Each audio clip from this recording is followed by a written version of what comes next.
नमस्कार दोस्तों, मैं अंकित बंसल अनअकैडमी की इस महत्वपूर्ण कक्षा में आप सभी का हार्दिक स्वागत करता हूं। Let's crack Rajasthan exams. नए बच्चों के लिए एक बार मैं अपना इंट्रोडक्शन देता हूं, उसके बाद आज की हमारी महत्वपूर्ण कक्षा का जो विषय है वो है संयुक्त राष्ट्र संघ और उसके बारे में हम विस्तार से चर्चा करेंगे। एक बार मेरा परिचय आपके सामने है। मैं Ankit Bansal, B Tech in computer science, 7 साल का आईएएस आरएएस के विद्यार्थियों को पढ़ाने का अनुभव, आईआर, पॉलिटी और राजस्थान आर्ट कल्चर ये मेरे सब्जेक्ट स्पेशलाइजेशन। कई स्टूडेंट्स ऑलरेडी आरएस में सेलेक्ट हो चुके हैं, अच्छी रैंक लेकर आ चुके हैं। 7 बार मुख्य परीक्षा देने का अवसर प्राप्त हुआ, इसमें से 5 बार आईएएस की मुख्य परीक्षा और 2 बार आरएएस की मुख्य परीक्षा का अवसर सम्मिलित है। बच्चों, अब तक अगर आपने अनअकैडमी का प्लस सब्सक्रिप्शन नहीं लिया है तो जल्दी से ले लीजिए, क्योंकि इसके बहुत सारे फायदे हैं। और कैसे इसको आप ले सकते हैं, क्या इसके फायदे हैं, 2 मिनट में इनकी चर्चा हम कर लेते हैं। देखिए, बड़ी आसानी से आप इस प्लस सब्सक्रिप्शन को ले सकते हैं। अनअकैडमी की लर्निंग ऐप आप लोग डाउनलोड कीजिए, गूगल प्ले स्टोर से इसे इंस्टॉल कीजिए और यहां पर इंस्टॉल करने के बाद आपको इस तरह का एक ऑप्शन वहां दिखेगा गेट सब्सक्रिप्शन का, और यहीं से आप प्लस सब्सक्रिप्शन ले सकते हैं अनअकैडमी का, जो कि आपकी प्रिपरेशन के लिए बहुत इंपॉर्टेंट है, क्योंकि यहां पर आपको मिलती हैं डेली लाइव क्लासेस अर्थात टीचर के साथ आप यहां पर डायरेक्ट इंटरेक्शन कर सकते हैं। उसके अलावा लाइव टेस्ट एंड क्विजेस अर्थात यहां पर आपको एमसीक्यूज की प्रैक्टिस कराई जाती है। यहां पर आपको टेस्ट सीरीज मिलती है मेंस के लिए भी, और इसी तरह से ही कॉम्प्रिहेंसिव पैकेज बनता है आपकी पूरी स्टडी का। और स्ट्रक्चर्ड कोर्स अर्थात सारी क्लासेस आपकी रेगुलर वे में, कंसिस्टेंट वे में पूरे साल भर की रहेंगी और उसके माध्यम से आप अपनी प्रिपरेशन को बेहतर बना सकते हैं। साथ में अनलिमिटेड एक्सेस मिलता है, कई सारे रिसोर्सेज इस कोर्स के साथ आपको निःशुल्क मिलते हैं। देखिए क्या इसकी फीस है और आपको कौन सा कोर्स ज्वाइन करना है। क्योंकि आप सभी विद्यार्थी जो भी मुझे सुन रहे हैं आरएएस की प्रिपरेशन कर रहे हैं, और आरएएस की प्रिपरेशन में 1 साल का वक्त कम से कम लगता है, इसीलिए आपको कम से कम 1 साल का और या फिर 2 साल का कोर्स ले सकते हैं। इससे कम ड्यूरेशन का कोर्स आपको नहीं लेना है, क्योंकि इसको लेने से कोई फायदा नहीं होगा। 1 साल का कोर्स लेने से की इसकी फीस है 7,000 रुपए, जिसमें अगर आप नीचे दिए कोड का यूज करेंगे, बंसल 10 का कोड, ये बंसल 10 का कोड आपको मस्ट है, इसे याद रख लीजिए और बंसल 10 कोड का आप यूज करिए। इससे आपको 10% का यहां पर डिस्काउंट मिलता है और साथ में आप मेरे साथ डायरेक्टली कनेक्ट हो जाते हैं इस कोड का यूज करके, और मेरी गाइडेंस में आप पढ़ सकते हैं, अपनी स्टडी प्लान कर सकते हैं। और अगर आप 1 साल का कोर्स ले रहे हैं तो 1 साल तक मेरी गाइडेंस में रहेंगे, 2 साल का कोर्स ले रहे हैं तो 2 साल तक आप पूरे समय मेरे साथ गाइडेंस में रहेंगे। आपको जो भी डाउट है अपनी स्ट्रेटजी से रिलेटेड वो सभी आप मुझसे पूछ सकते हैं। आपको किस प्रकार के आंसर्स लिखने चाहिए, किस तरह से नंबर मिलते हैं, ये सारी चीजों को मैं आपको गाइड करता रहूंगा स्टेप बाय स्टेप इन पूरे अवधि के दौरान। 1 साल या 2 साल जो भी आप कोर्स ले रहे हैं। देखिए, 1 साल के कोर्स की फीस हमने बताई 7,000 रुपए और 2 साल का कोर्स सिर्फ 8,400 का है।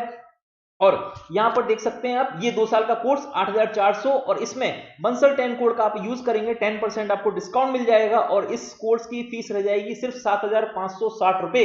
और दूसरा फायदा, आप मुझसे कनेक्ट हो जाएंगे ऐप के थ्रू, जिसमें आपको मेरी पूरी गाइडेंस मिलती रहेगी इस 2 साल तक के लिए। देखिए, 2 साल का कोर्स कॉस्ट इफेक्टिव है, यहां पर सिर्फ 1,400 रुपए का अंतर है 1 साल और 2 साल में, और ये 1,400 रुपए वही है दोस्तों जो आपको 1 महीने की फीस यहां पर दे रखी है। अर्थात सिर्फ 1 महीने की फीस में आपको 1 साल का पूरा कोर्स यहां पर एक्स्ट्रा मिल जाता है। इसीलिए 2 साल का कोर्स सबसे बेनिफिशियल है, और अगर नहीं कर सकते हैं तो 1 साल का भी कर सकते हैं, कम से कम 1 साल का लेकिन जरूर करना है। चलिए, जिन्होंने कर लिया है, जो मुझसे जुड़ चुके हैं, उनकी प्रिपरेशन स्टार्ट हो चुकी है, वो अच्छे से प्लस कोर्स में क्लासेस आगे बढ़ा रहे हैं हमारे साथ, और उस तरह से उनकी प्रिपरेशन एक अच्छे मोड में स्टार्ट हो गई है, एक नई शुरुआत उनकी हो चुकी है। जिन्होंने नहीं किया जल्दी से कर लीजिए, वहां पर हम बहुत अच्छे तरह से प्रिपरेशन करने वाले हैं। चलिए, अब हम आते हैं हमारे आज के इंपोर्टेंट टॉपिक पर, संयुक्त राष्ट्र संघ। बच्चों, संयुक्त राष्ट्र संघ क्या है, ये नाम आपने अवश्य सुना होगा। कई नए विद्यार्थी होंगे जिन्होंने ये पिक्चर जो आपको दिखाई दे रही है इधर लेफ्ट साइड में, ये वाली ये पिक्चर कहीं ना कहीं उनकी नजर में पड़ी होगी। हो सकता है कि उनको रिकॉल नहीं हो रहा हो सकता है कि उन्होंने देख लिया लेकिन ये नहीं समझ पा रहे हैं किससे रिलेटेड है ये पिक्चर। देखिए, संयुक्त राष्ट्र संघ का है, ये संयुक्त राष्ट्र संघ का प्रतीक है ये पिक्चर जो आपके सामने है। देखिए कितनी खूबसूरत पिक्चर है। इसके 2 साइड में आपको 2 पत्तियां दिख रही हैं, 2 लीव्स दिख रही हैं, और ये हैं जैतून। जिसे ऑलिव कहा जाता है अंग्रेजी में, ऑलिव लीव्स हैं, ये जैतून की पत्तियां हैं और इनके बीचों बीच में पूरा संसार का नक्शा आप देख पा रहे हैं, ग्लोब देख पा रहे हैं, पूरे संसार के सारे देशों को समाहित करती हुई अपनी गोदी में ये दोनों पत्तियां दोनों ओर बिखरी हुई हैं, दिख रही हैं आपको दोनों साइड में ये ऑलिव लीव्स, ये है शांति का प्रतीक। संयुक्त राष्ट्र संघ का गठन हुआ है शांति स्थापित करने के लिए और पूरे विश्व में शांति स्थापित करने के लिए हुआ है, इसीलिए इन दोनों लीव्स के बीच में, ऑलिव लीव्स के बीच में, इस जगह बीचों बीच में पूरे संसार को समाया हुआ है इन्होंने, अर्थात पूरे संसार में शांति की स्थापना करनी है, ऐसा उद्देश्य लेकर अपने प्रतीक के साथ आगे बढ़ता है संयुक्त राष्ट्र संघ, जिसका मुख्यालय आप देख सकते हैं न्यूयॉर्क में है, अमेरिका के शहर न्यूयॉर्क में। कुल सदस्य वर्तमान में 193 और इसके महासचिव हैं एंटोनियो गुटेरस। आप देख सकते हैं एक और मैप आपको दिख रहा है, ये सारा जो आपको जहां पर ब्लू कलर का शेड दिख रहा है, जहां पर इस दूसरे मैप में ब्लू कलर दिखाई दे रहा है, ये पूरे की पूरी वो कंट्रीज हैं जो अभी संयुक्त राष्ट्र संघ के सदस्य हैं। आप देख सकते हैं अधिकांश विश्व के राष्ट्रों ने संयुक्त राष्ट्र संघ की सदस्यता ले रखी है और एक सबसे बड़ा एक संगठन बनकर पूरे विश्व के सामने है संयुक्त राष्ट्र संघ, जिसका परम उद्देश्य है विश्व में शांति स्थापित करना। यह है बच्चों संयुक्त राष्ट्र संघ की रूपरेखा। अब हम विस्तार में संयुक्त राष्ट्र संघ की चर्चा करेंगे, क्या इसके उद्देश्य हैं, सारे उद्देश्य, किन परिस्थितियों में संयुक्त राष्ट्र संघ का गठन किया गया, किस प्रकार इसके संगठन की घोषणा की गई, कैसे कैसे विकास हुआ इसका, कौन कौन से इसके अंदर अंग हैं और भारत को क्या समस्याएं संयुक्त राष्ट्र संघ से, भारत इसमें किस प्रकार सहयोग देता है, क्या क्यों अभी संयुक्त राष्ट्र संघ में सुधार की मांग उठने लगी, कब से ये मांगे उठने लगी, क्या उनकी वजह है और किस प्रकार संयुक्त राष्ट्र संघ में वो सुधार किए जा सकते हैं, भारत की अभी संयुक्त राष्ट्र संघ से किस प्रकार की अवस्थिति है भारत की यहां पर। और वर्तमान में अभी आपको पता है इसी जून के अंदर भारत को संयुक्त राष्ट्र संघ की सुरक्षा परिषद का अस्थायी सदस्य घोषित कर दिया गया अगले 2 सालों के लिए। ये एक बड़ी उपलब्धि है भारत के लिए, 8वीं बार भारत को संयुक्त राष्ट्र संघ का अस्थायी सदस्य नियुक्त किया गया है। तो इन सभी परिप्रेक्ष्य में संयुक्त राष्ट्र संघ भारत के विकास में, भारत की एक बढ़ती आर्थिक और राजनीतिक महाशक्ति के रूप में जब व्याख्या हो रही है, तो वहां पर संयुक्त राष्ट्र संघ के साथ भारत के किस प्रकार संबंध आगे बढ़ते हैं और पूरी अंतर्राष्ट्रीय राजनीति को प्रभावित करते हैं, इन सभी मुद्दों पर हम विस्तार से चर्चा करते हैं। चलिए सबसे पहले हम देखते हैं कि संयुक्त राष्ट्र संघ का विकास कैसे हुआ, संयुक्त राष्ट्र संघ का प्रारंभ कैसे हुआ। देखिए सबसे पहले प्रथम विश्व युद्ध के बाद प्रथम विश्व युद्ध लड़ा गया था, दुनिया में पहला सबसे बड़ा युद्ध प्रथम विश्व युद्ध हुआ था, जिसमें दुनिया के अधिकांश देशों ने भाग लिया था। एक त्रासदी पूरे विश्व ने झेली थी 1914 से 18 के मध्य, और पूरा विश्व नहीं चाहता था, जो बड़े राष्ट्र थे वो नहीं चाहते थे कि इस तरह की त्रासदी आगे बढ़े, इसीलिए उन्होंने एक संगठन का निर्माण करने की कोशिश की, जिसका प्राइम पर्पस था, जिसका मुख्य उद्देश्य था कि आगे कोई विश्व युद्ध ना छिड़ जाए, जैसा प्रथम विश्व युद्ध देखा गया है वैसा कोई विश्व युद्ध ना छिड़ जाए। प्रथम विश्व युद्ध मैंने आपको बताया 1914 से लेकर 18 के मध्य हुआ था, और इसी के बाद कोई दूसरा विश्व युद्ध ना छिड़ जाए, इस उद्देश्य से एक संगठन बनाने की कोशिश की गई। देखिए 1920 में इस विश्व युद्ध के जस्ट बाद, पहले विश्व युद्ध के बाद 1920 में लीग ऑफ नेशंस, जिसे हिंदी में राष्ट्र संघ के नाम से भी जानते हैं, लीग ऑफ नेशंस या राष्ट्र संघ, इसका गठन किया गया था। और इसका उद्देश्य था कि अब जो हो गया, पहला विश्व युद्ध हो गया, उसे भूल जाओ, अब दूसरा विश्व युद्ध मत होने देना, ऐसी कोशिश करना, सारे राष्ट्रों में सामंजस्य बनाने की कोशिश करना। और ये इसीलिए 1920 में पहली बार कोशिश हुई थी एक इस प्रकार का संगठन बनाने की। लेकिन देखिए आपको सबको पता है दूसरा विश्व युद्ध हो गया, 1939 में प्रारंभ हो गया, 38 में रूपरेखा बन गई थी, और 1939 में ये एकदम जिसे कह सकते हैं कि द्वितीय विश्व युद्ध प्रारंभ हो गया। और 1945 तक दोस्तों ये दूसरा विश्व युद्ध पूरे दुनिया ने देखा, और एक बड़ा नरसंहार हुआ, एक बड़े पैमाने पर भीषण नुकसान हुआ पूरे विश्व को इस द्वितीय विश्व युद्ध से। जब द्वितीय विश्व युद्ध चल रहा था उसी समय ये महसूस किया जाने लगा कि जो कमियां राष्ट्र संघ में थी, लीग ऑफ नेशंस में थी, जो प्रथम विश्व युद्ध के बाद बनाया था, उन्हें दूर कर एक थोड़ा मजबूत संघ बनाना होगा, और जो द्वितीय विश्व युद्ध के समय जो ये विभीषिकाएं चल रही हैं उसे रोक सके, और बाद में किसी भी इस तरह के युद्धों में कुछ इस तरह के युद्ध पूरे विश्व को नहीं देखने पड़े, इस प्रकार का एक मजबूत संगठन बनना चाहिए। और इसी रूपरेखा के साथ, इसी उद्देश्य के साथ वर्तमान संयुक्त राष्ट्र संघ के निर्माण की प्रस्तावना बनने लगी। देखिए सबसे पहले 1941 में, देखिए हमने बताया 39 में द्वितीय विश्व युद्ध प्रारंभ हो गया था, और मित्र राष्ट्रों, धुरी राष्ट्रों के मध्य, और मित्र राष्ट्रों में ब्रिटेन, फ्रांस, अमेरिका और सोवियत संघ थे, और धुरी राष्ट्रों में जर्मनी, जापान, इटली थे। और देखिए जर्मनी को रोकना बहुत जरूरी था, क्योंकि जर्मनी की जो जर्मनी में एक इंसान ने यहाँ पर जर्मनी की जो पहले विश्व युद्ध में हार हुई थी उसका बदला लेने की ठान ली थी, और उस इंसान का नाम आप सभी को पता है, हिटलर उसका नाम था। और हिटलर ने अपने जर्मनी का फिर से विकास किया और द्वितीय विश्व युद्ध की रूपरेखा प्रस्तुत कर दी। तो जर्मनी को रोकना सबसे ज्यादा इंपॉर्टेंट था, इसीलिए द्वितीय विश्व युद्ध जब चल रहा था तभी मित्र राष्ट्रों ने जर्मनी को रोकने के उद्देश्य से 1941 में अटलांटिक चार्टर का निर्माण किया। अटलांटिक चार्टर इन्होंने एक रूपरेखा बनाई किस प्रकार से जर्मनी को रोका जा सकता है, क्योंकि द्वितीय विश्व युद्ध को रोकना आवश्यक था। इस प्रकार की एक भूमिका तैयार होना प्रारंभ हुई और इसी से आगे चलकर संयुक्त राष्ट्र संघ का विकास होता है, एक पूरी संस्था बनेगी। देखिए 1942 में, इसके एक साल बाद ही, ये भी वही समय जब द्वितीय विश्व युद्ध चल रहा है, संयुक्त राष्ट्र संघ की घोषणा कर दी गई 26 मित्र राष्ट्रों के द्वारा।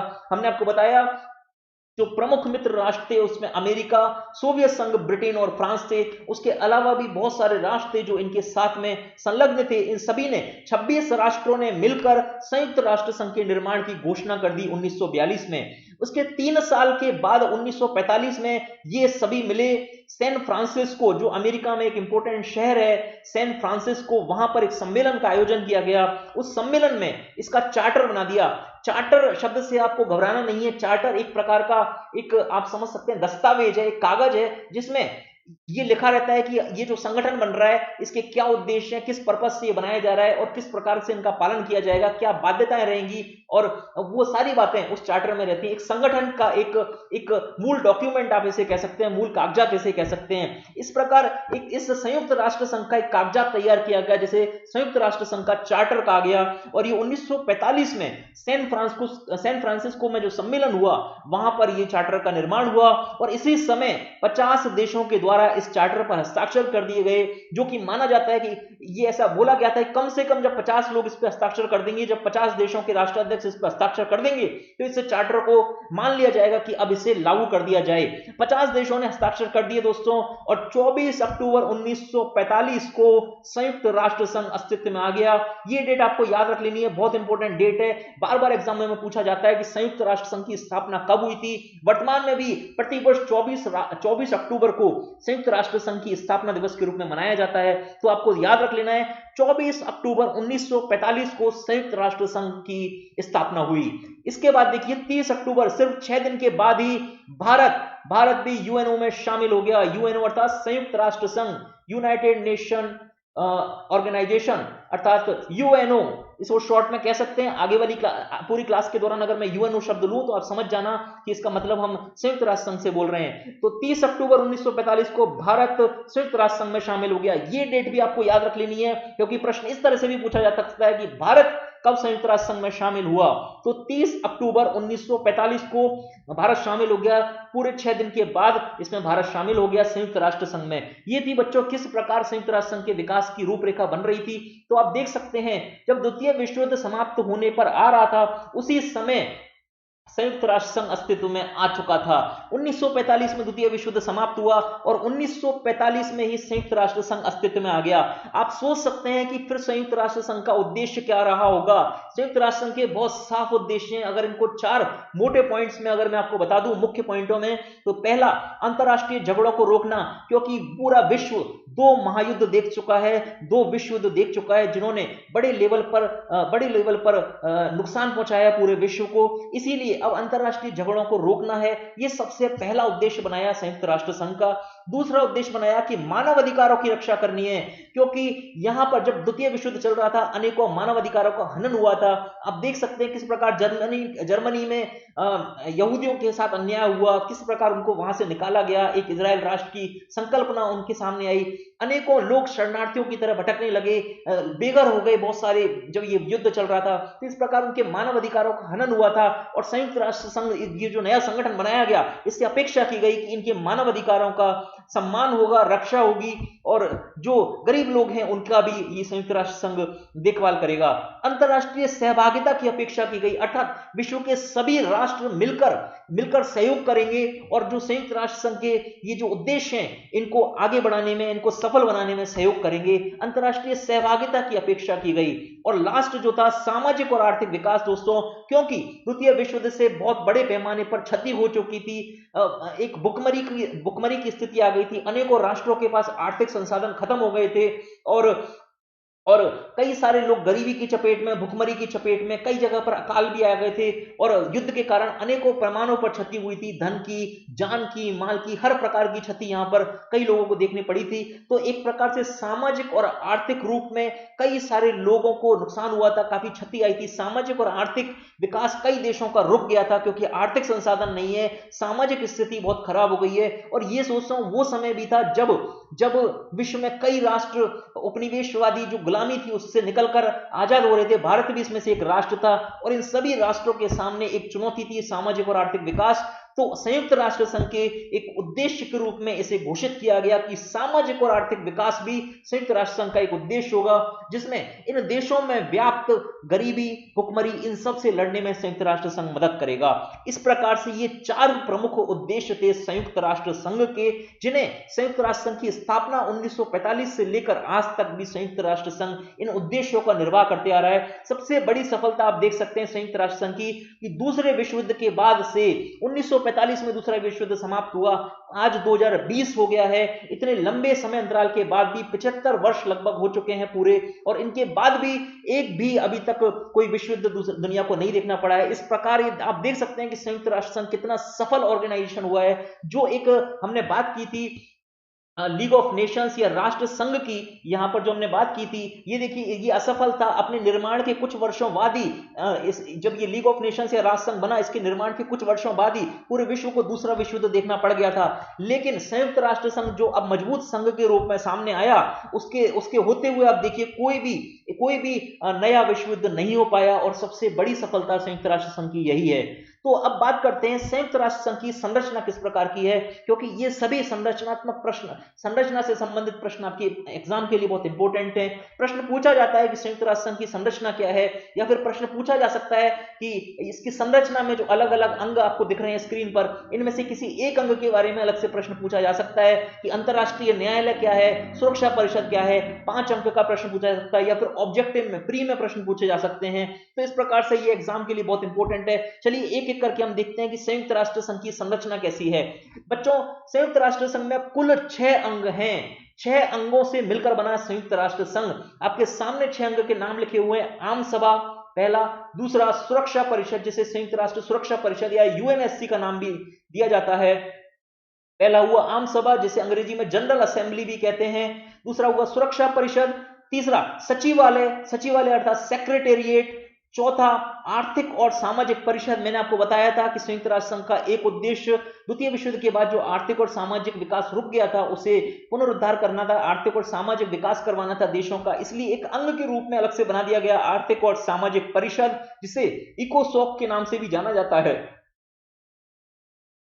Economic and social development council. तो इस प्रकार इकोसॉक भी एक जैसे इकोसॉक भी शॉर्ट में कह देते हैं आर्थिक और सामाजिक परिषद को, ये एक व्यवस्था बनी। और एक है अंतरराष्ट्रीय न्यायालय। ये देखिए अंतरराष्ट्रीय न्यायालय बनाया गया क्योंकि हो सकता है कि डिस्प्यूट सामने आ जाएं, दो देशों के मध्य विवाद हो जाएं, तो उन विवादों का निपटारा एक करने के लिए एक न्यायालय होना चाहिए। यहां पर इतनी अच्छी विचारधारा बनाई गई और अंतरराष्ट्रीय न्यायालय को एक अंग बना दिया गया संयुक्त राष्ट्र संघ के, कि जिससे किसी भी प्रकार के विवादों के लिए यहां पर शरण ली जा सके और शांति प्रिय ढंग से उन विवादों का सुलह करवाया जा सके। और एक अंग बनाया गया ट्रस्टीशिप काउंसिल। बच्चों, इसे न्यायसिता परिषद भी कहते हैं, न्यायसिता परिषद, हिंदी में न्यायसिता परिषद और अंग्रेजी में ट्रस्टीशिप काउंसिल। लेकिन हिंदी में ट्रस्टीशिप काउंसिल इस प्रकार लिखकर भी शब्द का प्रयोग किया जाता है परीक्षाओं में। दोस्तों ट्रस्टीशिप काउंसिल वर्तमान में संयुक्त राष्ट्र संघ के अंग के रूप में अब नहीं है।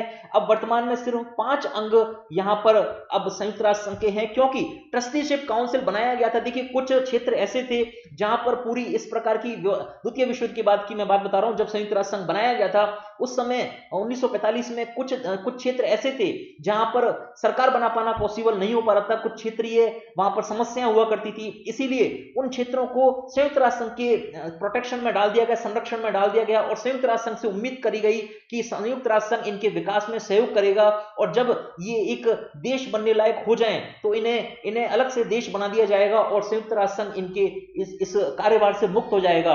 बच्चों इस प्रकार लगभग 11 राष्ट्रों को, 11 क्षेत्रों को संयुक्त राष्ट्र संघ के अंदर रखा गया था संरक्षण में और 1990 तक आते आते संयुक्त राष्ट्र संघ ने वो कार्य पूरे कर दिए और उसके बाद से ट्रस्टीशिप काउंसिल को जो जिम्मेदारी दी गई थी वो खत्म हो गई, पूरी हो गई, अच्छे तरह से निर्वाह किया संयुक्त राष्ट्र संघ ने जिम्मेदारी का और उसके बाद से इस अंग को एक तरह से निष्क्रिय मान लिया गया क्योंकि इसका कार्य पूरा हो चुका था।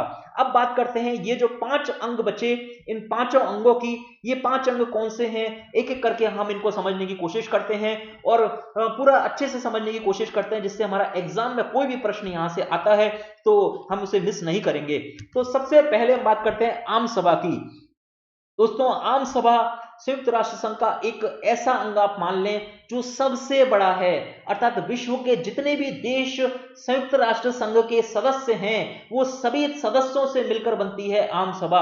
अर्थात जितने संयुक्त राष्ट्र संघ के सदस्य हैं 193 अभी, तो आम सभा में भी 193 सदस्य हैं और देखिए सारे के सारे विश्व के देश, इस आपके सामने एक हॉल दिखाई दे रहा होगा, बड़ा सा हॉल, ये है आम सभा का हॉल जहां पर ये विश्व के 193 देश प्रति वर्ष सितंबर के महीने में आकर मिलते हैं और देखिए कितने बड़े पैमाने पर सारे देश आकर मिल रहे हैं, 193 देश संयुक्त राष्ट्र संघ के सभी सदस्य, और वो सभी सदस्य मिलकर बना रहे हैं आम सभा और यहां पर आकर सारे लोग मिलकर विचार विमर्श कर रहे हैं, पूरा विश्व एक साथ जुटा हुआ है। तो इसे क्या कह सकते हैं, विश्व की संसद, एक विश्व की संसद की तरह काम करता है आम सभा, इसीलिए इसे कहा गया वर्ल्ड्स पार्लियामेंट। देखिए वर्ल्ड्स पार्लियामेंट, पूरे सभी देशों के सारे राष्ट्राध्यक्ष या फिर उनके द्वारा भेजे गए प्रतिनिधि यहां पर आते हैं प्रतिवर्ष, और ये भी देखिए प्रतिवर्ष सितंबर में आयोजन होता है यहां पर इस आम सभा की बैठक का, और एक बहुत बड़ी बैठक इसे कह सकते हैं आपकी, इससे बड़ी बैठक कोई नहीं है क्योंकि संयुक्त राष्ट्र संघ सबसे बड़ा संगठन है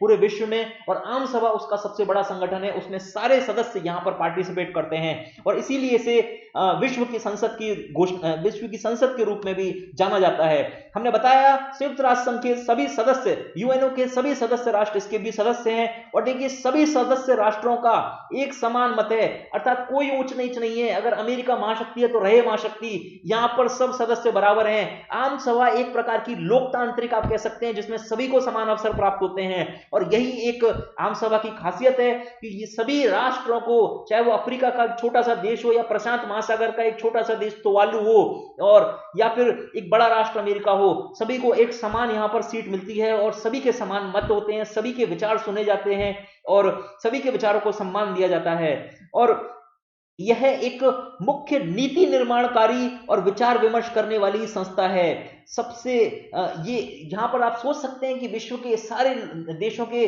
प्रतिनिधि यहां पर विराजमान हैं तो एक पूरे विश्व स्तर की वार्ता यहां पर होगी और आम सभा के पास नीति निर्माण करने की जिम्मेदारी दी गई है इसीलिए, और विचार विमर्श हो सकता है किसी भी अंतर्राष्ट्रीय मुद्दे पर भी हो सकता है, आतंकवाद पर भी विचार हो सकता है, जलवायु परिवर्तन पर भी हो सकता है, किसी भी प्रकार की समस्या पर यहां पर विचार प्रस्तुत होते हैं। प्रमुख निर्णयों के लिए आम सभा में प्रमुख निर्णयों के लिए 2/3 और अन्य में सामान्य बहुमत की आवश्यकता होती है। देखिए अगर कोई बड़ा प्रस्ताव है, अगर कोई बड़ा मुद्दा है तो उसमें 2/3 बहुमत अर्थात 193 के 66.66% लोगों की यहां पर यस बोलना जरूरी है, उनका वोट मिलना जरूरी है, उसके बाद उस निर्णय को लिया जाएगा। और अगर कोई साधारण निर्णय है तो वहां पर 50% वोट मिलने के बाद अर्थात 50% लोग अगर सहमत हो गए 193 में से तो उसे मान लिया जाता है। अर्थात प्रमुख निर्णयों के लिए 2/3 और अन्य में सामान्य बहुमत की आवश्यकता होती है। लेकिन आम सभा के जो निर्णय होते हैं दोस्तों वो सदस्य राष्ट्रों पर बाध्यकारी नहीं होते, बल्कि उनसे अपेक्षा की जाती है कि आम सभा का जनमत है विश्व के 50% लोगों का या विश्व के 2/3 लोगों का ये बहुमत है और वो आपसे अपेक्षा कर रहे हैं कि आप इसको इस प्रकार से करिए, तो इस प्रकार से करने की अपेक्षा होती है, लेकिन उस देश पर या उस सदस्य राष्ट्र पर उसके निर्णय को मानने की बाध्यता यहां पर नहीं होती है। ये एक बहुत इंपॉर्टेंट पॉइंट है जो आपको याद रखना है कि इसके निर्णय बाध्यकारी नहीं होते हैं। देखिए, आम सभा के जो कार्य हैं उनमें सबसे पहला अंतर्राष्ट्रीय शांति सुरक्षा से संबंधित वार्ताएं करना। देखिए, कई विश्व के राष्ट्र यहां पर आ रहे हैं और अंतर्राष्ट्रीय शांति कैसे स्थापित हो सके, सुरक्षा से संबंधित क्या मुद्दे हैं, उन सभी मुद्दों पर वार्ता होती है, गहन विचार विमर्श होता है उन मुद्दों पर। नए सदस्यों को अगर शामिल करना है तो वो कार्य भी किसका है, आम सभा का। आम सभा मिलकर निर्णय लेती है किस सदस्य को इसमें शामिल कर लेना है। अगर 193 सदस्य और 194 में शामिल होना चाहता है तो आम सभा परमिशन देगी, आम सभा की अनुमति मिलेगी। इसके अलावा संयुक्त राष्ट्र संघ के बजट संबंधी मुद्दों को भी आम सभा देखता है। संयुक्त राष्ट्र संघ का खुद का बजट बनाया जाता है जिसमें विश्व के देश इस संयुक्त राष्ट्र संघ को अनुदान देते हैं, उसमें पार्टिसिपेट करते हैं। वर्तमान में अमेरिका सबसे बड़ा देश है जो संयुक्त राष्ट्र संघ के बजट में योगदान देता है। और ये पूरी जो प्रक्रिया है बजट की, बजट संबंधी जो भी चर्चाएं मुद्दे हैं वो आम सभा का कार्य है उसको देखना। इस प्रकार ये आम सभा थी दोस्तों जो पूरे विश्व को बांध के रख रही है। दोस्तों, आम सभा के बारे में हमारे एक बहुत इंपॉर्टेंट लीडर हैं शशि थरूर, उनका एक बहुत ही अच्छा वक्तव्य है, वो मैं आपको बता देना चाहता हूं। देखो, बातें होती हैं कि संयुक्त राष्ट्र संघ ने किया क्या, कई बार संयुक्त राष्ट्र संघ की बुराइयां होने लगती हैं। तो संयुक्त राष्ट्र संघ की जब बुराइयां होने लगती हैं तो शशि थरूर ने एक बात बहुत बढ़िया बोली कि जो विश्व के देशों के बीच कड़वाहट है वो बजाय मैदान में उतरने के, बजाय लड़ाई के मैदान में उतरने के, यहीं पर बैठ के एक दूसरे को विचार विमर्श वार्ता के माध्यम से ही पूरी भड़ास अपनी यहां पर निकाल देते हैं। और इस प्रकार वो जो भड़ास है वो इस हॉल में निकल कर रह जाती है, बल्कि मैदान पर आकर नहीं उतरती और पूरा विश्व उस भीषण परिस्थिति से बच जाता है जो पूरे प्रथम विश्व युद्ध और द्वितीय विश्व युद्ध के रूप में दुनिया ने देखी थी। क्योंकि जब इसकी बुराइयां होने लगी कि ये तो सिर्फ बातचीत का एक मंच बन गया है, यहां पर कुछ काम नहीं होता है, तब शशि थरूर की ये बात सभी को याद आई और कहा गया कि आम सभा की ये सच में एक बहुत बड़ी उपलब्धि है कि विश्व के देशों के बीच अगर भारत पाकिस्तान भी है, कड़वाहट है, एक दूसरे को यहां पर आके बुरा भला बोल जाओ और उसके बाद में सब शांत हो जाता है। और इस प्रकार देखने को मिलता है कि एक बड़ी शांति की स्थापना यहां पर आम सभा के द्वारा हो पाती है। चलिए अब बात करते हैं दूसरे अंग की, संयुक्त राष्ट्र सुरक्षा परिषद की, जिसे यूनाइटेड नेशन सिक्योरिटी काउंसिल के नाम से भी जाना जाता है। दोस्तों, अभी ये न्यूज में भी आया था, जून 2020 में एक बड़ी उपलब्धि भारत को हासिल हुई। संयुक्त राष्ट्र सुरक्षा परिषद के अस्थायी सदस्य के रूप में भारत को शामिल कर लिया गया। अगले 2 साल के लिए 2020-21 का जो वर्ष है ये पूरे समय के लिए भारत अब इस संयुक्त राष्ट्र सुरक्षा परिषद में शामिल हो गया है। देखिए, अब हम पढ़ते हैं संयुक्त राष्ट्र सुरक्षा परिषद है क्या। सबसे पहली बात, इसमें कितने सदस्य होते हैं दोस्तों, 15 सदस्य हैं। ये देखिए, संयुक्त राष्ट्र का ही एक अंग है संयुक्त राष्ट्र सुरक्षा परिषद, जिसमें जो हमने आम सभा में देखे थे 193 सदस्य, उनमें से सिर्फ 15 सदस्य यहां पर होते हैं संयुक्त राष्ट्र सुरक्षा परिषद में। इन 15 सदस्यों में से 2 प्रकार के सदस्यों में इनको बांटा जाता है। एक होते हैं स्थायी सदस्य की कैटेगरी और एक होती है अस्थायी सदस्यों का समूह। 5 होते हैं स्थायी सदस्य और 10 होते हैं अस्थायी सदस्य। स्थायी मतलब परमानेंट, अर्थात ये 5 तो हमेशा संयुक्त राष्ट्र सुरक्षा परिषद के सदस्य रहेंगे चाहे कुछ भी हो जाए। देखिए, 5 सदस्य हुए स्थायी सदस्य 15 में से और 10 सदस्य कैसे हुए, अस्थायी सदस्य। 5 स्थायी सदस्यों को विशेषाधिकार प्राप्त होता है जिसे वीटो की शक्ति कहते हैं, निषेधाधिकार की शक्ति कहते हैं। वीटो की शक्ति का अर्थ हुआ कि अगर संयुक्त राष्ट्र सुरक्षा परिषद ने कोई भी डिसीजन लिया और इनमें से इन 5 में से किसी एक ने भी उसे खारिज कर दिया तो पूरा प्रस्ताव खारिज हो जाएगा। अर्थात एक ही इंसान संयुक्त राष्ट्र सुरक्षा परिषद का जो भी निर्णय है उसे खारिज कर सकता है। इतनी बड़ी शक्ति दी हुई है इन हर 5 सदस्यों को और इससे वीटो पावर वाले राष्ट्रों की संख्या दी जाती है। देखिए, अमेरिका, रूस, ब्रिटेन, फ्रांस और चीन, ये 5 राष्ट्र हैं जो संयुक्त राष्ट्र सुरक्षा परिषद के 5 स्थायी सदस्यों के रूप में जाने जाते हैं, या इन्हें वीटो पावर वाले राष्ट्र के रूप में भी जाना जाता है। और ये कौन से 5 हैं और आपके सामने आपको याद हो गए होंगे। अब हम बात करते हैं 10 अस्थायी सदस्यों की। क्या होते हैं ये 10 अस्थायी सदस्य? इन्हें अस्थायी क्यों बोला जा रहा है दोस्तों? इनकी अवधि जो होती है वो 2 साल की होती है, अर्थात 2 साल तक ही ये संयुक्त राष्ट्र सुरक्षा परिषद के सदस्य रह पाते हैं। उसके बाद में नए सदस्यों का चुनाव होता है और नए सदस्य संयुक्त राष्ट्र सुरक्षा परिषद में आते हैं। 5-5 सदस्य करके बदले जाते हैं हर 2 वर्ष के अंतराल पर। देखिए, अस्थायी सदस्य आम सभा द्वारा 2 वर्ष के लिए चुने जाते हैं और 10 टोटल इस तरह के सदस्य हमेशा संयुक्त राष्ट्र सुरक्षा परिषद में आपको मिलेंगे। कुल 10 होते हैं और 2 साल के लिए होते हैं, इसीलिए इन्हें अस्थायी सदस्य कहा जाता है। देखिए, अस्थायी सदस्य के बारे में मैंने आपको बताया, हाल में जून 2020 में इसी साल इसी महीने में सुरक्षा परिषद में अस्थायी सदस्य के रूप में भारत शामिल हो गया है और ये बहुत बड़ा इंपॉर्टेंट डेवलपमेंट है।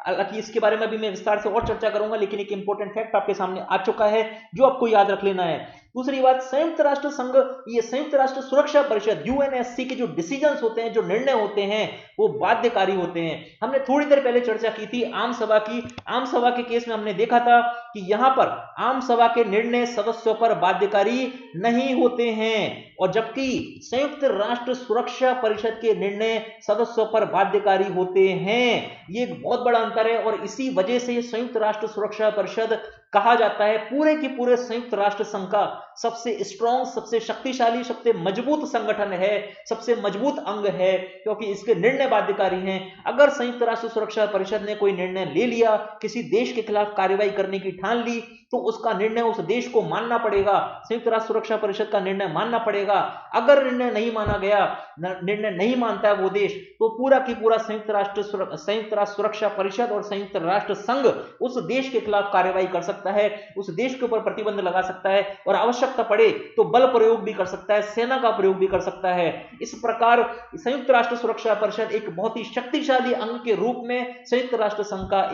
एक प्रमुख अंग है। ये बात क्लियर हो गई। 15 सदस्य हैं इसमें और 5 स्थायी सदस्य जिनके पास वीटो की शक्ति है, 10 अस्थायी सदस्य जो 2 साल के लिए चुने जाते हैं और इनके निर्णय संयुक्त राष्ट्र सुरक्षा परिषद के बाध्यकारी होते हैं। देखिए दोस्तों, इसके निर्णय के लिए 15 में से 9 देशों की सहमति आवश्यक होती है, अर्थात 2/3 बहुमत की आवश्यकता होती है। यहां पर भी इसके निर्णयों को पारित करने के लिए 2/3 बहुमत आवश्यक होता है। लेकिन 2/3 बहुमत में से आपको ये ध्यान रखना है,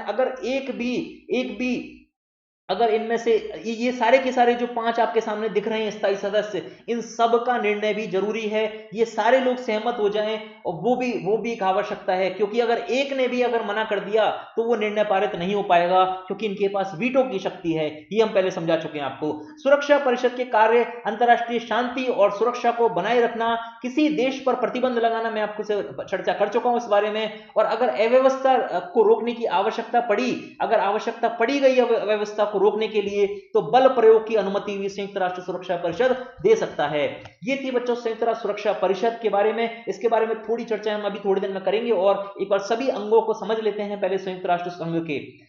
तीसरा जो सबसे इंपॉर्टेंट अंग है दोस्तों, वो है सचिवालय। एक इंसान की आपको यहां पर फोटो दिख रही होगी, जिसे एक प्राइम फेस माना जाता है संयुक्त राष्ट्र संघ का। बार बार जब भी संयुक्त राष्ट्र संघ आपको न्यूज में दिखता है, मीडिया में दिखता है, तो ये व्यक्ति आपको हमेशा दिखते हैं। दोस्तों, ये है इस संयुक्त राष्ट्र संघ के सचिवालय, जो सचिवालय इसका अंग है संयुक्त राष्ट्र संघ का, उसके प्रधान, उसके महासचिव जिसे कहा जाता है, ये है संयुक्त राष्ट्र संघ के सचिवालय के प्रधान। और ये जो सचिवालय का जो प्रधान होता है, उसी को संयुक्त राष्ट्र संघ का महासचिव माना जाता है। और वर्तमान में एंटोनियो गुटेरस, ये जो पुर्तगाल से संबंधित हैं, ये एंटोनियो गुटेरस, ये अभी वर्तमान में महासचिव हैं संयुक्त राष्ट्र संघ के, और ये प्रधान हैं इस सचिवालय के। ये सचिवालय क्या होता है दोस्तों? देखिए, हमारे देश में भी व्यवस्था है सचिवालय की। हमारे देश में जो ब्यूरोक्रेसी है, जो नौकरशाही है, जो आप बनने जा रहे हैं, अधिकारी बनने जा रहे हैं, अधिकारियों को बैठने के लिए, अधिकारियों को काम करने के लिए और एक जगह चाहिए होती है, एक सचिवालय की आवश्यकता है, जहां पर नीति निर्माण होता है, नीति निर्माण के कागजात बनाए जाते हैं, किस प्रकार की कौन सी स्कीम बनानी है, योजना बनानी है, वो सारे जो ऑफिशियल वर्क होते हैं, उसके लिए एक स्थान होता है दोस्तों, उसी स्थान को कहा जाता है सचिवालय। जिस प्रकार हमारे देश में हमारी नौकरशाही के लिए सचिवालय हैं, सेक्रेटेरिएट जिन्हें कहा जाता है सचिवालय, उसी प्रकार संयुक्त राष्ट्र संघ के इन कामकाजों को करने के लिए जो ऑफिस है, उसे कहा जा रहा है संयुक्त राष्ट्र संघ का एक अंग सचिवालय। अर्थात एक प्रकार का ये अंतरराष्ट्रीय स्टाफ है। हमारे यहाँ जो नौकरशाही का सचिवालय है, हमारे यहाँ पे जो सचिवालय होते हैं मंत्री स्तर पर, वो कैसे होते हैं? हमारे देश की नौकरशाही के हमारा उनमें स्टाफ कौन सा होता है? हमारे देश का राजस्थान का सचिवालय होगा तो राजस्थान के जो अधिकारीगण हैं वो उसमें होंगे, जो कार्यपालिका है, मंत्रीगण होंगे वो उसमें होंगे, और जो भारत का है, भारत का सचिवालय, वहां पर कौन से होंगे? आईएएस अधिकारी जो हैं और जो नीति निर्माण में प्रमुख योगदान देते हैं, वो सभी उसके स्टाफ कहलाएंगे। जो संयुक्त राष्ट्र संघ का सचिवालय है उसमें क्या होगा दोस्तों, अंतरराष्ट्रीय स्तर से स्टाफ की नियुक्ति की जाएगी, एक सक्षम अधिकारियों को यहां पर शामिल किया जाएगा और वो बनाएगा अंतरराष्ट्रीय ये संयुक्त राष्ट्र संघ का सचिवालय। तो एक प्रकार से आप इसे कह सकते हैं ये अंतरराष्ट्रीय स्टाफ का एक जगह है, अंतरराष्ट्रीय स्टाफ वाली ये स्थान है।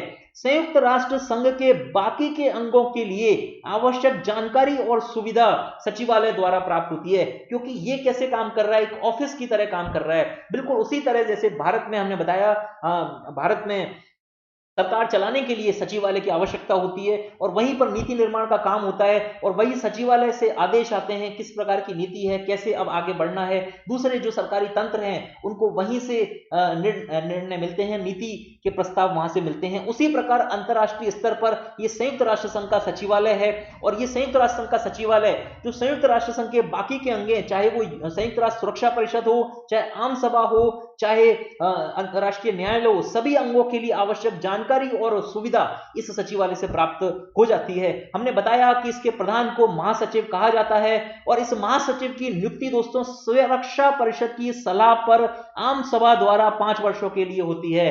अर्थात सुरक्षा परिषद एक इंसान का नाम, एक व्यक्ति का नाम प्रस्तुत करेगी कि इन्हें बनाया जा सकता है अब महासचिव, और जब आम सभा उस पर 50% बहुमत के साथ एक निर्णय ले लेगी, हां बोल देगी, तो उस व्यक्ति को नियुक्त कर दिया जाता है इस सचिवालय का महासचिव। और इसी तरह के वर्तमान में महासचिव हैं एंटोनियो गुटेरस। ये है दोस्तों सचिवालय, एक प्रमुख अंग जो हमने देखा। हमने जिन अंगों की चर्चा की थी शुरू में कि 6 अंग, उनमें से 5 अब काम कर रहे हैं, एक का कार्यकाल पूरा हो गया है। तो आम सभा की हमने चर्चा कर ली, सुरक्षा परिषद की हमने चर्चा कर ली, सचिवालय की हमने चर्चा कर ली। अब 2 अंग बचते हैं, आर्थिक और सामाजिक परिषद और अंतरराष्ट्रीय न्यायालय। देखिए अब हम बात करते हैं आर्थिक और सामाजिक परिषद की। दोस्तों हमने कहा था 193 देश हैं पूरे संयुक्त राष्ट्र संघ के सदस्य, जो आम सभा के सदस्य भी माने जाते हैं, क्योंकि आम सभा में सभी सदस्यों को एक समान वेटेज मिलता है। और इन 193 में से कुछ सदस्यों को, 15 सदस्यों को हमने कहा कि वो यूनाइटेड नेशन सिक्योरिटी काउंसिल अर्थात संयुक्त राष्ट्र सुरक्षा परिषद जो भी हमने चर्चा की उसके सदस्य वो होते हैं। और इसी प्रकार एक अंग आर्थिक और सामाजिक परिषद है जिसमें 193 में से 54 सदस्यों को शामिल किया जाता है। अर्थात आर्थिक और सामाजिक परिषद में कुल 54 सदस्य होते हैं। ये बात आपको क्लियर हो गई।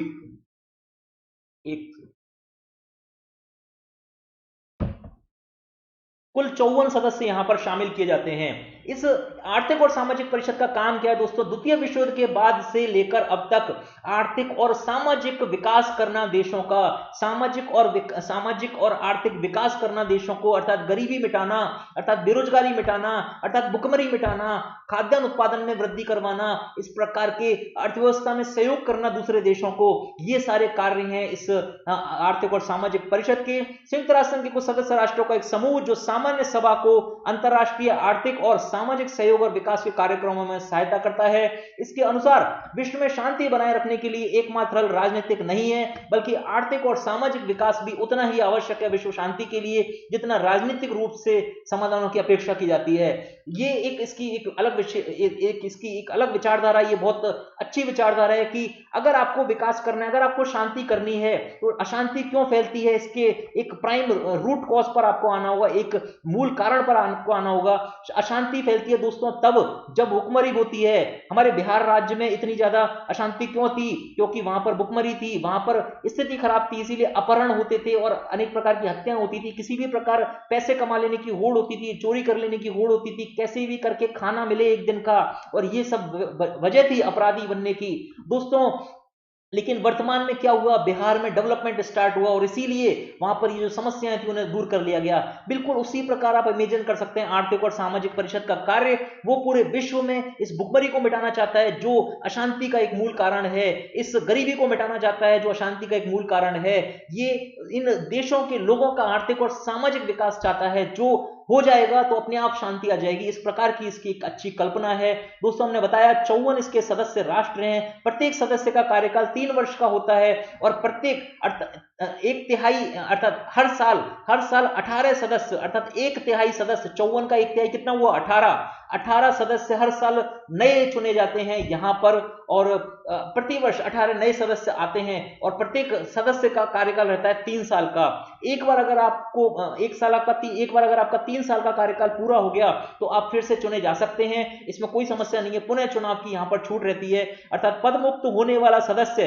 पुनः निर्वाचित भी हो सकता है। और देखिए एक और आपके सामने एक इंपॉर्टेंट फैक्ट नीचे दिखाई दे रहा है, वर्तमान में भारत इसका एक सदस्य है। हमने सुरक्षा परिषद अभी बात की थी, यूएनएससी की, हमने कहा था जून 2020 में भारत उसका सदस्य बन गया है। आम सभा का सदस्य भारत पहले से था क्योंकि सभी विश्व के राष्ट्र उसके सदस्य होते हैं। अब हम बात कर रहे हैं आर्थिक और सामाजिक परिषद की, यहां पर भी भारत सदस्य 2018 से लेकर 2020 तक 3 साल का कार्यकाल भारत को मिला है।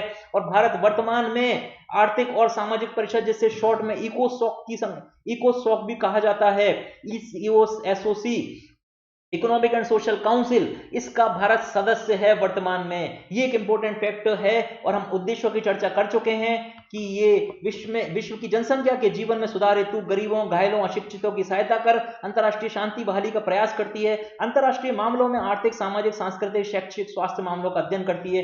ये सारे इसके कार्य हैं। और हमने एक बात बताई कि भारत एक सदस्य है, 54 में से एक सदस्य भारत है। चलिए अब बात करते हैं अंतर्राष्ट्रीय न्यायालय की, जो इसका एक 5वां प्रमुख अंग हमने देखा था, अंतर्राष्ट्रीय न्यायालय।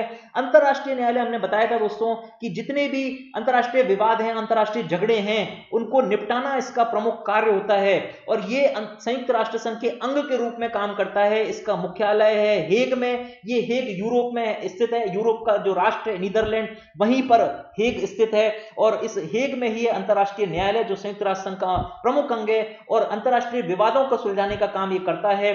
और इसमें कुल सदस्य होते हैं दोस्तों 15, अर्थात कुल न्यायाधीश इस न्यायालय में 15 होते हैं। अर्थात ये अंतर्राष्ट्रीय न्यायालय कितने न्यायाधीशों से बना? 15 न्यायाधीशों से। और इन 15 न्यायाधीशों का चुनाव साधारण सभा, अर्थात आम सभा जो हमने देखी थी उसे साधारण सभा के नाम से भी जाना जाता है, आम सभा या साधारण सभा और सुरक्षा परिषद मिलकर करते हैं। दोनों की सहमति के आधार पर अंतर्राष्ट्रीय न्यायालय में इन न्यायाधीशों की नियुक्ति होती है। और देखिए दोस्तों 9 साल का कार्यकाल होता है, काफी बड़ा कार्यकाल होता है इसके न्यायाधीशों का। हर न्यायाधीश 9 साल तक अंतर्राष्ट्रीय न्यायालय का सदस्य बनता है, वहां के प्रमुख न्यायाधीश के रूप में यह काम करता है। और इनमें से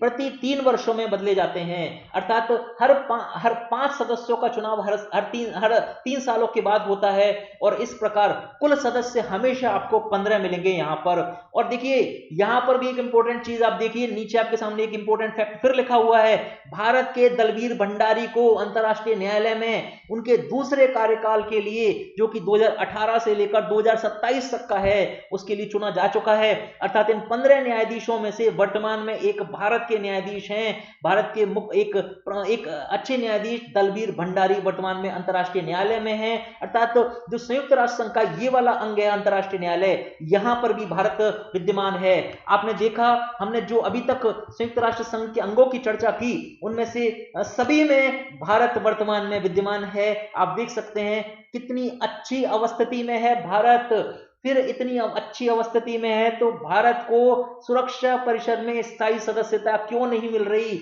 भारत आम सभा में शामिल है, सुरक्षा परिषद के अस्थायी सदस्य के रूप में वर्तमान में शामिल है, सचिवालय में भूमिका निभाता है, आर्थिक और सामाजिक परिषद में सदस्य बना हुआ है 2018 से 20 के मध्य, अंतर्राष्ट्रीय न्यायालय में सदस्य बना हुआ है, भारतीय न्यायाधीश अंतर्राष्ट्रीय न्यायालय में एक सदस्य हैं। जब सब में सदस्य हैं, इतना इंपॉर्टेंट देश है, भारत ने इतना उत्थान कर लिया, आर्थिक महाशक्ति बनने लगा है, अंतरराष्ट्रीय महाशक्ति बनने लगा है और एक रक्षा महाशक्ति बनने लगा है। पूरे विश्व के अंतरराष्ट्रीय जो भी मुद्दे होते हैं, महत्वपूर्ण मुद्दे, उनमें भारत की भूमिका प्रमुख रहती है।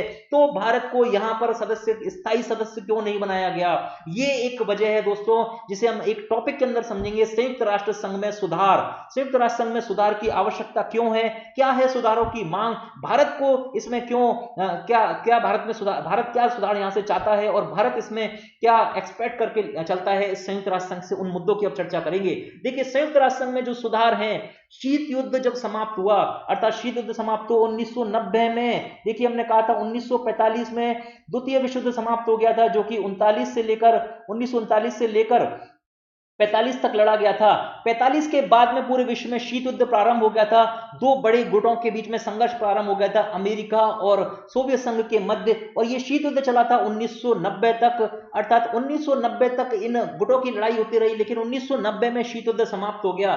शीत युद्ध के बाद ऐसी क्या परिस्थितियां बनने लगी, शीत युद्ध के बाद संयुक्त राष्ट्र संघ में सुधारों की मांग होने लगी। अर्थात जिन सुधारों के बारे में हम कह रहे हैं, ये सुधारों की मांग 1990 के बाद से उठने लगी। दोस्तों, क्या सुधारों की मांग थी? दो प्रकार के सुधारों की यहां पर विशेष बातें हैं। दो प्रकार के सुधार जरूरी हैं। एक है संगठन की संरचना से संबंधित, अर्थात संयुक्त राष्ट्र संघ जो संगठन है, उस संगठन में संरचना में बदलाव करने हैं। और दूसरा संगठन की, ये संगठन किसको कह रहे हैं? संयुक्त राष्ट्र संघ को कह रहे हैं। संयुक्त राष्ट्र संघ के न्यायाधिकार में बदलाव करने से संबंधित सुधार। अर्थात दो प्रकार के सुधारों की यहां बात हो रही है। दोस्तों, ध्यान से समझना इस टॉपिक को, बहुत इंपॉर्टेंट है, एनालिसिस के लिए, विश्लेषण के लिए पूछ लेते हैं। 10 नंबर में प्रश्न आ सकता है। संयुक्त राष्ट्र संघ की सुरक्षा में सुधार किससे संबंधित हैं? दो प्रकार के सुधारों की उम्मीद की जा रही है, एक संरचना से संबंधित और एक उसके न्यायाधिकार से संबंधित। देखिए, संरचना का मतलब क्या होता है और न्यायाधिकार का मतलब क्या होता है। संरचना मतलब कि यूनाइटेड नेशन सिक्योरिटी काउंसिल, सुरक्षा परिषद में स्थायी और अस्थायी सदस्यों की संख्या में वृद्धि करना। स्थायी और अस्थायी सदस्य जो बने हुए थे, कुल कितने थे? 15, 5 स्थायी और 10 अस्थायी। इन सदस्य संख्या में वृद्धि की जाए, ऐसी एक मांग है। और दूसरी मांग इस संरचना से संबंधित है कि इस यूनाइटेड नेशन सिक्योरिटी काउंसिल में एशिया, अफ्रीका, दक्षिण अमेरिका को भी प्रतिनिधित्व मिले, क्योंकि हमने देखा था स्थायी सदस्य कौन से थे। देखिए, एक था अमेरिका जो कि उत्तरी अमेरिका से संबंधित है, दूसरा हमने देखा चीन और रूस जो कि एशिया से संबंधित है, और तीसरा हमने देखा चौथा और पांचवा हमने देखा वहां पर ब्रिटेन और फ्रांस जो कि यूरोप से संबंधित है। क्या अफ्रीका का कोई राष्ट्र वहां पर है? नहीं है। कोई दक्षिण अमेरिका का राष्ट्र है? नहीं है। एशिया में भारत जैसा राष्ट्र एक तेजी से उत्थान कर रहा है, जापान तेजी से उत्थान कर रहा है। क्या इन राष्ट्रों को प्रतिनिधित्व मिला हुआ है? नहीं मिला हुआ। 1990 का वो समय था दोस्तों, जब शीत युद्ध समाप्त हो गया था और भारत ने भी अपनी आर्थिक नीति में उदारीकरण ला दिया था। एलपीजी की नीति भारत ने अपना ली थी, और उसके बाद से भारतीय अर्थव्यवस्था का तेजी से विकास हुआ। और इसीलिए 1990 के बाद से इस संयुक्त राष्ट्र संघ में भी सुधार की मांग होने लगी कि नई परिस्थितियां आ गई हैं। इन नई परिस्थितियों के अनुसार संयुक्त राष्ट्र सुरक्षा परिषद की सदस्य संख्या को बढ़ाया जाए और एशिया, अफ्रीका और दक्षिण अमेरिका को भी उचित प्रतिनिधित्व मिले। अर्थात संयुक्त राष्ट्र संघ की संरचना में बदलाव हो, सदस्य संख्या में बदलाव हो। यह एक पहला सुधार था। दूसरा सुधार था संगठन के न्यायाधिकार से संबंधित। अर्थात संयुक्त राष्ट्र संघ का अब इस बदलती दुनिया में, 1990 के बाद की बदलती दुनिया में किस प्रकार के कार्यों पर फोकस हो, क्या उसका न्यायाधिकार हो, क्या उसका क्षेत्राधिकार हो, क्या काम करने हैं संयुक्त राष्ट्र संघ को, क्या उसे विकास के काम करने हैं या फिर सिर्फ उस लड़ाई को रोकने के काम करने हैं जो उसका द्वितीय विश्व युद्ध के समय मुख्य कार्य था। अर्थात द्वितीय विश्व युद्ध को रोकने का कार्य, द्वितीय विश्व युद्ध के बाद में कोई तीसरा विश्व युद्ध ना हो जाए, ये इसका सबसे बड़ा पर्पस था जब संयुक्त राष्ट्र संघ को बनाया गया था। लेकिन 1990 में अब शीत युद्ध भी समाप्त हो गया, शांति आ गई है पूरे विश्व में। क्या अब भी संयुक्त राष्ट्र संघ इन लड़ाइयों को रोकने का कार्य करेगा, बलपूर्वक कार्य करने का काम करेगा, या फिर उसे अब समय आ गया कि विकासात्मक कार्यों में लग जाना चाहिए? उसे जो सामाजिक और आर्थिक परिषद हमने देखी, उस तरह की सोच उस पूरे संयुक्त राष्ट्र संघ को बना लेनी चाहिए। अर्थात न्यायाधिकार, क्षेत्राधिकार क्या होगा? अब संयुक्त राष्ट्र संघ शांति या सुरक्षा के मुद्दे पर काम करे या विकास और मानव भलाई के लिए काम करे? ये दो महत्वपूर्ण मुद्दे हैं जो इसके न्यायाधिकार से संबंधित सुधार को लेकर आए। बच्चों, ये क्लियर हो गया कि कौन कौन से दो सुधारों की बात उठी, एक संगठन की संरचना से संबंधित और एक संगठन के न्यायाधिकार से संबंधित। इसके बाद अब हम बात करते हैं कि ये सुधार की आवश्यकता क्यों पड़ रही है। हमने थोड़ी चर्चा की, शीत युद्ध के बाद परिस्थितियां बदलने लगी। अब इन परिस्थितियों को हम विस्तार से समझने की कोशिश करते हैं कि क्यों हम कह रहे हैं कि यहां पर इस सुधार की आवश्यकता पड़ी। दोस्तों, ये जानना बहुत जरूरी है। एक हमने आपको बताया कि चीन और भारत का तीव्र आर्थिक उत्थान हो गया है इस समय तक। 1990 के बाद से दोनों ही, चीन और भारत दोनों ही बड़े राष्ट्रों के रूप में सामने आ गए हैं। संपूर्ण एशिया की अर्थव्यवस्था का विकास हुआ है। देखिए, सिर्फ चीन और भारत नहीं बल्कि पूरी की पूरी एशिया की अर्थव्यवस्था आगे बढ़ी है। और आप ज्यादा देखें, दक्षिणी पूर्वी एशियाई राष्ट्रों ने बहुत प्रगति की है। सिंगापुर, मलेशिया, इंडोनेशिया, ये राष्ट्र बहुत आगे आ गए हैं और इन्हें भी प्रतिनिधित्व यहां मिलना चाहिए। इसके अलावा नई चुनौतियां अब विश्व के सामने आई है, जैसे जनसंहार। कई जगहों पर अफ्रीका में देखिए जनसंहार हुआ है, कई पश्चिमी एशिया वाले जो क्षेत्र है वहां पर जनसंहार हुआ है, संघर्ष हो रहे हैं, गृह युद्ध हो रहे हैं, जातीय संघर्ष हो रहे हैं। अफ्रीका में मूलतः बहुत जातीय संघर्ष सामने देखने को मिले हैं। आतंकवाद एक नए मुद्दे के रूप में आया है और पूरे विश्व में आपके सामने फोटो लगी हुई है। ये वो फोटो है दोस्तों जो 2001 में अमेरिका पर आतंकी हमला हुआ था, विश्व का सबसे बड़ा आतंकी हमला, और वो भी विश्व की महाशक्ति के ऊपर हुआ था। महाशक्ति के केंद्र में, उसके रक्षा के क्षेत्र, रक्षा के एक पेंटागन में जो रक्षा का केंद्र है, उसके व्यावसायिक केंद्र वर्ल्ड ट्रेड सेंटर में ये हमले हुए। एक बड़ा आतंकवादी संगठन, बड़े बड़े आतंकवादी संगठन आ गए। एक नई समस्या दुनिया के सामने आ गई है आतंकवाद की, परमाणु प्रसार की आ गई है। उत्तर कोरिया, ईरान, ये सब परमाणु प्रसार की एक नई समस्या, चुनौती को लेकर आ रहे हैं। जलवायु परिवर्तन, पर्यावरण संकट, इनके कारण पूरा विश्व आज संकट में है। नई परिस्थितियां आ गई हैं, नई चुनौतियां आ गई हैं। क्या संयुक्त राष्ट्र संघ को इन पर फोकस नहीं करना चाहिए? क्या संयुक्त राष्ट्र संघ को जो द्वितीय विश्व युद्ध के बाद है बदली परिस्थितियां हैं, उस बदली परिस्थितियों से आगे बढ़कर इन पर फोकस नहीं करना चाहिए? ये सारी दोस्तों ये दिखा रहा है कि अब संयुक्त राष्ट्र संघ 1992 में अब बदलती राजनीतिक आवश्यकताओं का प्रतिनिधित्व नहीं कर रहा है। दोस्तों कौन कौन सी वो परिस्थितियां हैं, इनको अब विस्तार से हम देखते हैं। अभी हमने रूपरेखा रखी यहां पर कि ये सारी वो बदलती परिस्थितियां हैं जिनकी वजह से संयुक्त राष्ट्र संघ में सुधार की आवश्यकता है। और इनको और अच्छे से समझ लीजिए। पहली बात, द्वितीय विश्व युद्ध के समय की भू राजनीतिक संरचना। परिषद में कितने सदस्य हैं? 5 स्थायी सदस्य हैं, और इनको 7 दशक पहले अर्थात 1945 में एकमात्र एक युद्ध जीतने के आधार पर संयुक्त राष्ट्र संघ का स्थायी सदस्य बना दिया गया था। इनको वीटो पावर दे दिया गया था क्योंकि इन्होंने द्वितीय विश्व युद्ध जीत लिया था।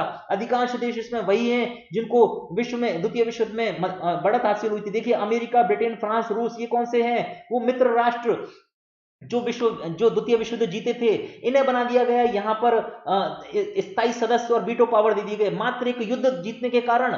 क्या ये एक तरह का पश्चिमी हितों का एक छाप आपको नजर नहीं आ रही है? यूनाइटेड नेशन सिक्योरिटी काउंसिल में सभी को बराबर प्रतिनिधित्व क्यों नहीं दिया जा रहा है? बाकी राष्ट्रों को यहां पर शामिल क्यों नहीं किया जा रहा है? नए राष्ट्र यूनाइटेड नेशन में शामिल हो चुके हैं। देखिए 1945 में जब बना तब इतने राष्ट्र यहां पर नहीं थे।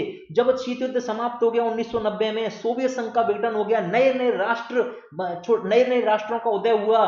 पूर्वी यूरोप में कई राष्ट्र आए, मध्य एशिया में कई राष्ट्र आए, दक्षिणी पूर्वी एशिया में कई राष्ट्र आए, और लगातार अफ्रीका और दक्षिण अमेरिका में नए नए राष्ट्रों का जन्म हुआ, आजादी मिलते गई।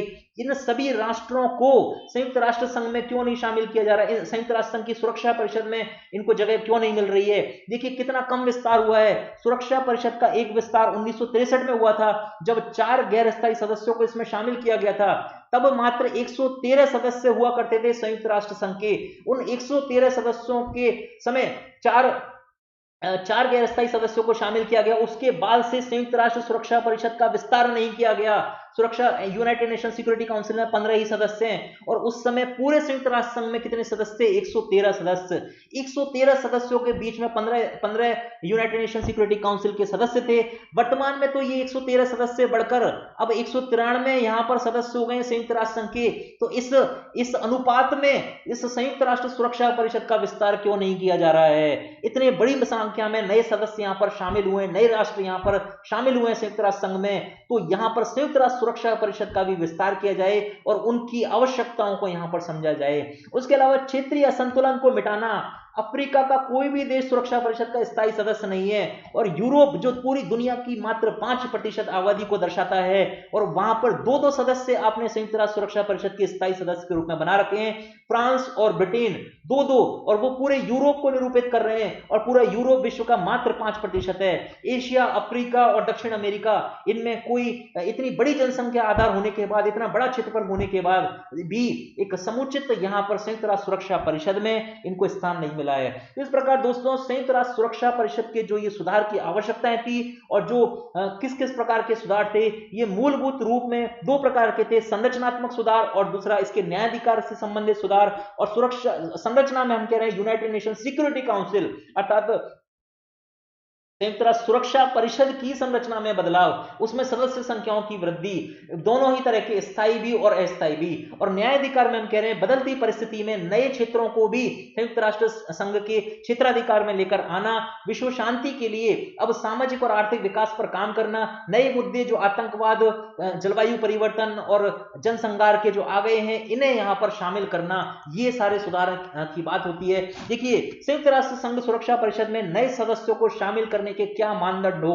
देखिए दोस्तों कोई फिक्स मानदंड नहीं है, लेकिन एक बार चर्चा चली थी 2005 में संयुक्त राष्ट्र सुरक्षा परिषद के क्या क्या मानदंड एक नए सदस्य अगर शामिल करते हैं भविष्य में तो क्या उसके वो मानदंड होने चाहिए कि अगर इन्हें पूरा करेगा कोई राष्ट्र तो उसे संयुक्त राष्ट्र संघ में सुरक्षा परिषद में शामिल कर लिया जाएगा भविष्य में। तो कुछ मानदंड सुझाए गए, इन मानदंडों के बारे में देखते हैं। बड़ी सैन्य ताकत हो, अर्थात जिस सदस्य को यहां शामिल होना है वो इन शर्तों को पूरा करना चाहिए, उन्हें ये सारी शर्त पूरी होंगी तभी वो उम्मीद कर सकता है कि संयुक्त राष्ट्र सुरक्षा परिषद में शामिल होने लायक है। उस लायक का क्या मतलब है, वो देश बड़ी सैन्य ताकत हो, बड़ी आर्थिक ताकत हो, उसका यूनाइटेड नेशन का जो बजट है उसमें बड़ा वो योगदान देता हो, बड़ी उसकी आबादी हो उस देश की, वो देश लोकतंत्र और मानव अधिकारों का सम्मान करता हो, उस देश का भूगोल, उस देश की संस्कृति और उस देश की इतिहास में स्थिरता हो और विविधता हो। दोस्तों ये मानदंड कुछ सुझाए गए और लेकिन ये नहीं बताया गया, ये तो कहा गया बड़ी सैन्य ताकत हो। कितनी बड़ी सैन्य ताकत को आप बड़ी सैन्य ताकत कह रहे हैं? क्या 100 अगर रक्षा में 100 सेनानी शामिल हैं उसे आप बड़ी ताकत कह रहे हैं, या फिर 1 लाख की 1 लाख अगर लोग सेना में शामिल हैं और उनके पास आधुनिक हथियार हैं तो उसे आप बड़ी सैन्य ताकत कह रहे हैं? बड़ी आर्थिक ताकत हो, बड़ी आर्थिक, कितनी बड़ी आर्थिक ताकत हो, कितनी बड़ी उसकी देश की अर्थव्यवस्था हो, तब आप शामिल करेंगे। यूनाइटेड नेशन में उस देश का अधिक योगदान हो, बजट में योगदान हो, कितना योगदान हो, क्या 100 रुपए देता हो उसे आप बड़ा कह रहे हैं, या फिर क्या, या फिर 100 करोड़ देता हो उसे आप बड़ा कह रहे हैं? बड़ी आबादी हो, कितनी बड़ी आबादी हो दोस्तों, लोकतंत्र मानव अधिकारों का सम्मान वो देश करता हो, उस देश की भूगोल संस्कृति स्थिरता में विविधता हो। दोस्तों इस प्रकार इन्होंने मानदंड अपनाए, लेकिन एक ऑब्जेक्टिव क्राइटेरिया यहां पर नहीं रखा कि कितना इसको करना है। ये तो कहा ऐसा ऐसा हो, एक लगभग अनुमान दे दिया, लेकिन कुछ भी क्लियर नहीं किया कि कितना यहां पर कितना हो जाएगा तब उसे नए सदस्य के रूप में देखा जाएगा।